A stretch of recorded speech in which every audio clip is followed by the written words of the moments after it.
మేమైతే ఇప్పుడైతే ఇంక ఎల్బీ నగర్లో ఉన్న అయితే ఆధార్ సెంటర్కి అయితే వచ్చేసినాము. ఎందుకు వచ్చినాం అనేది అయితే వీడియోలో చెప్తాను. అబ్బా కొంచెం సబ్స్క్రైబ్ చేసుకోండి కదా.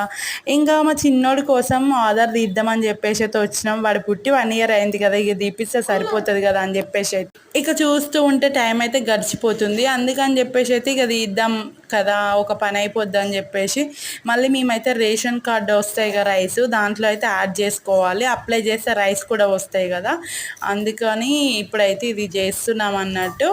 ఇంకా ఇక్కడ వచ్చేసి పేరెంట్స్ అయితే ఆధార్ ఉండాలి కదా, పేరెంట్స్ వచ్చేసి ఇక మా బావది ఇచ్చాము ఆధారు. ఇచ్చే లోపు అయితే బావకైతే ఇంక అప్డేట్ లేదని చెప్పిర్రు. సరే ఇంక అప్డేట్ లేదుగా అని చెప్పేసి నాది ఇద్దామంటే నాది కూడా అప్డేట్ లేదన్నారు. లేదని చెప్పి ఇంకా మాకైతే 200 అయితే బొక్క చెట్టిర్రు. ఎందుకంటే ఇక అప్డేట్ కోసం అట 100 అంట ఇద్దరికి, అలా అని చెప్పేసి అయితే 200 అయితే అయింది. ఇక సర్లే చేసేసుకొని అయితే ఇంక ఇంటికైతే వచ్చేసినాం. మాది అయిన తర్వాత చిన్నోడిది అయితే అవుద్దంట. ఇప్పుడైతే ఇంకా బట్టలు ఉతకాలరా బాబు, ఈ బట్టలతో ఉంది పెద్ద తలనొప్పి. వాషింగ్ మిషన్ ఇంకా సెట్ చేసుకోవాలి.